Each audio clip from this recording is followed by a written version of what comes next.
RTC కార్మికుల మీద కపటపైమను ప్రదర్శిస్తుంది కాంగ్రెస్ ప్రభుత్వం. ఇప్పటివరకు అంటే గతంలో ఒక 5-6 నెలల నుంచి కూడా సమ్మెకెళ్తాము, తమ డిమాండ్లు ఏదైతే ఉండడం జరిగిందో వాటిని పరిష్కరించాలని కూడా చెప్తూనే ఉంది. మళ్ళా వీళ్ళేం కొత్తగా అడుగుతున్న అంశాలు ఏం కాదు.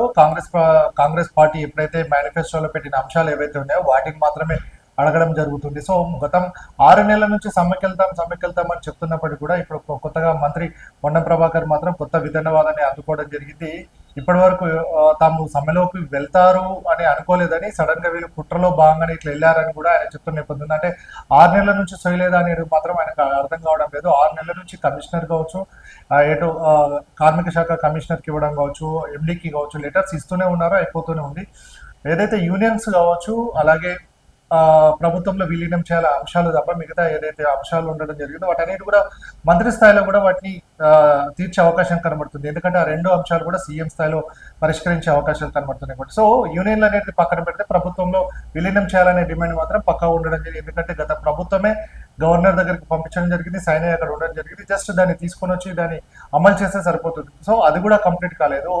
గత 6 నెలల నుంచి సమ్మెకు వెళ్తున్నాము అని చాలా సందర్భాల్లో చెప్పినప్పటికీ కూడా మధ్యలో మీడియేటర్లను తీసుకొచ్చి ఆ పాకిస్తాన్ యుద్ధం జరుగుతుంది, మనం ఇట్లాంటి పరిస్థితుల్లో ఇట్లా సమ్మెకెళ్తే ఇక్కడ పాకిస్తాన్లో యుద్ధం జరిగితే తెలంగాణలో ఏమైందో అర్థం కాదు. కానీ ఒక మధ్యలో మీడియేటర్లు మాత్రం ఆర్టీసీ కార్మికులను ఓకే ఇప్పుడున్న సిచ్యువేషన్లో పద్ధతి కాదు అని చెప్తే వాళ్ళు కూడా ఓకే మిన్నకుండిపోవడం జరిగింది.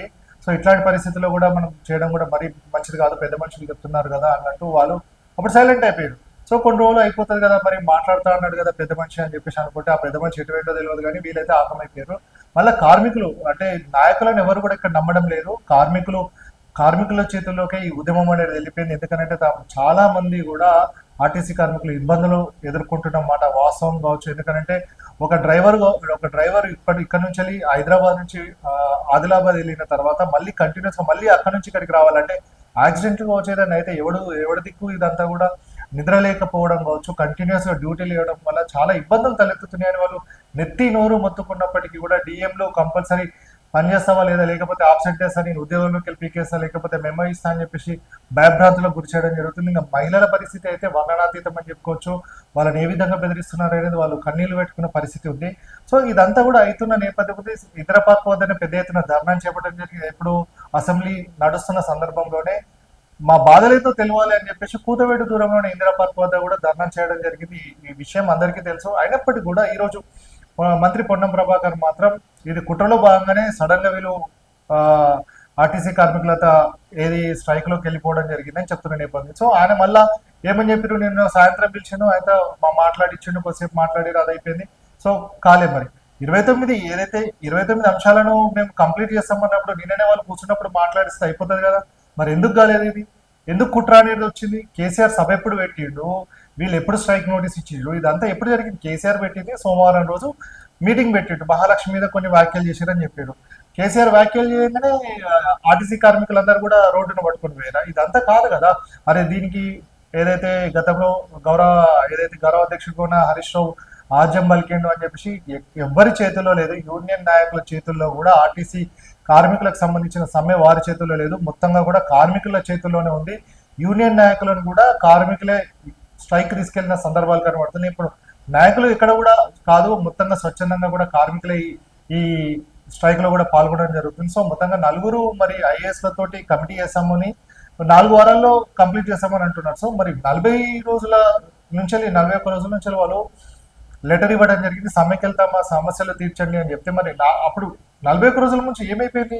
28 రోజులనే మీరు అంటారు కదా. 41 రోజుల నుంచి ఇచ్చినప్పుడు మరి మీరు ఎందుకు వాళ్ళని పిలిపించలేదు, ఇన్నిసార్లు మాట్లాడలేదు, ఒక్కసారి కూడా పిలవడం కూడా ఎందుకు? ఒక యూనియన్ నాయకుని కావచ్చు వాళ్ళను ఎందుకు పిలిపించలేకపోయారు? డిఏ అన్నారు, డిఏ ఎప్పుడు కంపల్సరీ వాళ్ళకి వచ్చేదే కదా, ఇచ్చేదే కదా. ఏదో దాన్ని మేము ఎవరు ఇయ్యేది మేము ఇచ్చామని కార్య నియామకాలు కంపల్సరీ ఇవ్వాల్సిందే కదా, వారికి సంబంధించిన కార్య నియామకాలని. కొత్తగా ఉద్యోగాలు అనేది ఒకటి కూడా లేదు. మొన్న ట్రాఫిక్ సిగ్నల్ కి ఏదైతే ట్రాఫిక్ సూపర్వైజర్ పోస్టులను మాత్రమే అది నోటిఫికేషన్ రావడం జరిగింది. కార్య నియామకాలను కూడా ఉద్యోగాల భర్తీలో ఇంక్లూడ్ చేయడం అనేది కూడా ఎక్కడ కూడా సమంజసమైన ఇష్యూ కాదు. సో ఇప్పుడు కేసీఆర్ సభకి, మహాలక్ష్మికి కార్మికులు స్ట్రైక్ వేయడానికి ఎక్కడ కూడా పొంతనలేని పరిస్థితి నెలకొంది. కేసీఆర్ సభలో మహిళలు ఏ విధంగా ఇబ్బందులు ఎదుర్కొంటున్నారు మహాలక్ష్మి వల్ల అనేది చెప్పిన మాట ఓకే. అటు తర్వాత వీళ్ళు స్ట్రైక్ వేయింది చాలా ఎన్నో రోజుల నుంచి వెళ్ళిపోతున్నాం మరి దీనికి హరీష్ రావు ఎక్కడ వీళ్ళందరికీ వెనకాల ఉండి మీరు అందరూ స్ట్రైక్ వెళ్ళండి ఎక్కడ చెప్పింది? ఎప్పటి నుంచో మంత్రికి తెలుసు వాళ్ళందరూ కూడా స్ట్రైక్ వెళ్తామని చెప్పేసి. దీన్ని రాజకీయ కోణంలో చూడడం మంచి పద్ధతి కాదు. ఎందుకంటే మీ రాజకీయాల్లో కార్మికులను పావులుగా వాడుకోవడం అనేది ఎక్కడ కూడా సమంజసం కాదు. ఎవరు కూడా దీన్ని హర్షించరు. దీనికి సంబంధించి వాళ్ళకి సంబంధించి వాళ్ళు చిన్నపాటి కార్మికులు ఏదో ఒకటి మీరు పిలిచినప్పుడల్లా రెండో మూడో కంప్లీట్ చేసిన వాళ్ళు సాటిస్ఫై అయ్యేవారు. కానీ ఇప్పటి వరకు పిలవకుండా వాళ్ళని ఒకటేసారి పిలిచి మీకు సంబంధించి 29 నా చేతుల్లో ఉండే డిప్యూటీ సీఎం లేరు, చెన్నై వేరు, ఆయన వచ్చిన తర్వాత మాట్లాడితే ఇంకా బాగుండేది, మీరు అప్పటిదాకా ఆగితే బాగుండేది, ఇదన్నీ కూడా కాకమకతలే. సో మీరు అనుకున్నది చెయ్యాలనుకుంటే 2 నిమిషాలలో చేయొచ్చు. ఎందుకంటే మంత్రి రవాణా శాఖ మంత్రి మీరే కాబట్టి చేయొచ్చు. కానీ మీ చేతుల్లో ఏం లేదు అనుకుంటా. కార్మికులను నడిపించటోళ్ళు ఎవరైనా సరే కార్మికులు వింటున్నారా లేదా అనేది కావాలి. అలాగే నాయకుల చేతుల్లో అనేది లేదు అనేది కూడా మనం స్పష్టంగా చెప్పడం జరుగుతుంది. ఇదంతా కూడా సమ్మె పోదాం అనేది కూడా కార్మికుల చేతుల్లో మాత్రమే ఉంది. ఏదో రిటైర్డ్ అయిన నాయకులు ఉన్నారు, వారు ఉన్నారు, ఎవరు ఉంటే ఏది సమస్య, వారు నడిపించే నాయకుడు ఒకడు ఉండాలి కాబట్టి వాళ్ళని పట్టుకొని వాళ్ళు వెళ్తున్నారు ఎక్కడైనా మాట్లాడుతున్నారని. వాళ్ళ మీద వాళ్ళకి నమ్మకం ఉంది, నాయకుల మీద వాళ్ళ మీద నమ్మకం పోయిన రోజు వాళ్ళనే తరిమి కొడతారు కావచ్చు, లేకపోతే కార్మికుల రోడ్లపైకి వస్తారు కావచ్చు. అదే జరుగుతుంది కదా. సో ఎప్పటికైనా సరే కడుపు మండిన ఆర్టీసీ కార్మికులు మాత్రం తమ ఏదైతే డిమాండ్లు న్యాయమైన డిమాండ్ ఇది కొత్తగా వాళ్ళు ఏదో రాసుకొని వచ్చి ఇవి మీరు చేస్తారా లేదా అని అంటలేదు. ఇది ఓన్లీ కాంగ్రెస్ పార్టీ మేనిఫెస్టోలో పెట్టిన అంశాలను మాత్రమే వాళ్ళు అడగడం జరుగుతుంది. కొత్తగా గొంతెమ్మ కోరికలు ఎక్కడ కూడా అడగడం లేదు. సో వాళ్ళ స్ట్రైక్ని వేరే విధంగా రాజకీయ కోణంలో చూడడం అనేది ఎంతవరకు సమంజసం కాదు. మహాలక్ష్మి పథకం అనేది మంచి పథకమే, కానీ దానికి సంబంధించిన డబ్బులు ఆర్టీసీకి ఇవ్వాల్సిన డబ్బులు కూడా ఇవ్వలేకపోవడం కావచ్చు, దాంట్లో సంక్షేమానికి సంబంధించిన అభివృద్ధి అని చెప్పడం కూడా మంచి పద్ధతి కాదు. బడ్జెట్లో వారికి రావాల్సిన డబ్బులు కూడా ఇవ్వని పరిస్థితి నెలకొంటుంది. సో మొత్తంగా ఆర్టీసీ కార్మికులు తమ కడుపు మండి ఈరోజు స్ట్రైక్ వేల పరిస్థితి కనబడుతుంది. దాన్ని నిర్వీర్యం చేసే పరిస్థితి అయితే కూడా ఎక్కడ కూడా కనబడడం లేదు. ఎందుకంటే ప్రతి ఒక్క కార్మికుడు కడుపు మండి బయటకు వచ్చి స్ట్రైక్ చేస్తున్న పరిస్థితి ఉంది. సో స్వయంకృత అపరాధం అనుకోవచ్చు. ఎందుకంటే చాలా సందర్భాల్లో కూడా కార్మికులు వేచి చూసే ధోరణిలో ఉండడం జరిగింది. పిలుస్తారు కావచ్చు, రేపు మాత్రం రేపు పిలుస్తారు కావచ్చు, ఎల్లుండి పిలుస్తారు కావచ్చు. ఎందుకంటే తమకు పెద్ద దిక్కు ప్రభుత్వమే కాబట్టి ప్రభుత్వంతో చెలగాటం ఎందుకు అన్నట్టు చాలా రోజులు వేచి చూడడం జరిగింది. అయినప్పుడు కూడా వాళ్ళు పట్టించుకోకపోవడంతో వారి సమ్మెబాట పట్టడం జరిగింది. సో ఇప్పటికైనా సరే 29 అంశాలను పరిష్కరిస్తామన్నారు కాబట్టి పరిష్కరిస్తే వాళ్ళు ఏందనేది తెలుస్తుంది. 2 అంశాలు సీఎం లెవెల్లో ఉన్నాయి కాబట్టి సీఎం ఏదో మాట ఇస్తే వాళ్ళు అది అయిపోతుంది. సో వాళ్ళు చిన్న కార్మికులు వాళ్ళంతా కూడా ప్రభుత్వం ఏం చెప్తే అది వింటారు కాబట్టి వాళ్ళు సామరస్యపూర్వకంగా కూర్చోబెట్టి వారికి చెప్తే వాళ్ళు వినే పరిస్థితి ఉంది. వారు నిజంగా ఏదైతే ఇబ్బందులు ఎదుర్కొంటున్నో వాటిని సార్ట్అవుట్ చేస్తే ఇప్పటి వరకు ఇంత దూరం వచ్చేది కాదు.